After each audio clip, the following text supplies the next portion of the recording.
बिस्मिल्लाहिर्रहमानिर्रहीम। Dear student, अस्सलाम वालेकुम। वेरिएबल एंड ऑपरेटर का हम टॉपिक पिछले 2 3 4 वीडियो से डिस्कस करते हुए आ रहे हैं। इसमें हमने variable in Python, rules and guidelines, assignment operator, multiple assignment, built in function, type, arithmetic operators, type conversion और लास्ट लेक्चर में हमने बुलियन ऑपरेटर और वेरिएबल्स को डिस्कस किया। उसमें साथ साथ हमने लॉजिकल ऑपरेटर एंड और नॉट को भी डिस्कस किया है। आज का जो हमारा इस यूनिट का लास्ट टॉपिक है कंपैरिजन या रिलेशनल ऑपरेटर को हम डिस्कस करेंगे।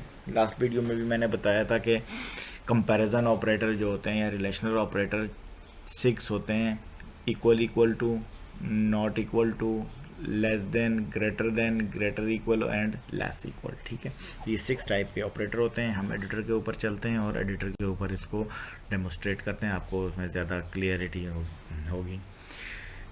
जिस तरह मैंने अभी कहा कि इक्वल यानी इक्वल जहाँ सिंगल इक्वल जो है प्रोग्रामिंग लैंग्वेज में मोस्टली किस लिए होता है, असाइनमेंट ऑपरेटर होता है। हम जब असाइनमेंट ऑपरेटर पढ़ रहे थे तो जैसे ये यहाँ पे x इज़ इक्वल टू 10 है, तो यहाँ पे ये इक्वल का साइन जो है असाइनमेंट ऑपरेटर है। जहाँ हम कंपैरिजन के लिए इक्वल इस्तेमाल करेंगे वहाँ डबल इक्वल लगाएंगे।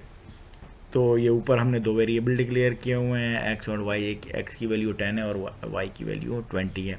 उसके नीचे ये सारे मैंने कमेंट्स किए हुए हैं, यानी इक्वल इस तरह लिखते हैं, लेस नॉट इक्वल टू का ऑपरेटर इस तरह लिखते हैं, लेस देन, ग्रेटर देन, ठीक है, और लेस इक्वल और ग्रेटर इक्वल के ये ऑपरेटर आपको स्क्रीन के ऊपर नज़र आ रहे हैं। उसके बाद मैंने कुछ नीचे स्टेटमेंट में भी कमेंट्स किए हुए हैं।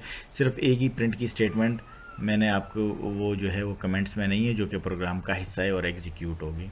वहाँ मैंने क्या लिखा हुआ है, x इक्वल टू y और प्रिंट करवाया हुआ है।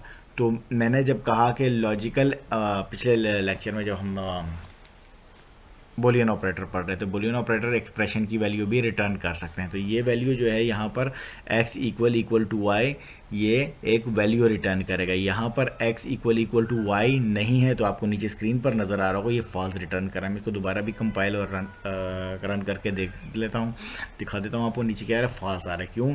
क्योंकि x इक्वल y के इक्वल नहीं है। सपोज़ यहाँ पर x की वैल्यू भी 10 ही होती और मैं उसको फिर कंपाइल करता तो हमें ये क्या रिटर्न करता, अभी आपको स्क्रीन पर नज़र आ जाएगा, हमें ये ट्रू रिटर्न करता है। ठीक है, तो हम समझने के लिए फ़िलहाल इसको फिर दोबारा 10 कर देते हैं। तो जब मैंने 10 की तो नॉट इक्वल टू है, तो ये क्या किया है, इसने फॉल्स रिटर्न किया। अब इसी को फॉर एग्जांपल मैंने नेक्स्ट स्टेटमेंट लिखी हुई है, प्रिंट नॉट इक्वल।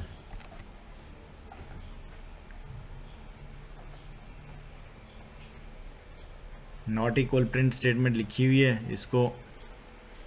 अच्छा, ये नेक्स्ट स्टेटमेंट में मैंने प्रिंट नॉट इक्वल वाली y is equal to not equal to x is not equal to y कर दिया। अब मैंने इसको कंपाइल किया और रन किया तो हमारे पास क्या आउटपुट आ रही है, पहली स्टेटमेंट की ट्रू आ रही है, पहली स्टेटमेंट की फॉल्स आ रही है। क्यों? क्योंकि x और y इक्वल नहीं है। दूसरी स्टेटमेंट की क्या आ रही है, ट्रू है, क्योंकि हमने यहाँ नॉट इक्वल लिखा है। तो यहाँ पर हमें क्या रिटर्न कर रहा है, ये नेक्स्ट सेकंड वाला स्टेटमेंट हमारी आउटपुट स्क्रीन के ऊपर आ रही है, ये ट्रू रिटर्न हो रही है। सपोज़ मैं दोबारा वंस अगेन समझाने के लिए x की वैल्यू 20 कर देता हूँ। अब क्या होगा, x is equal to y है, तो यहाँ पहले हमारे पास ट्रू आएगी और दूसरी क्या आएगी, फॉल्स आएगी।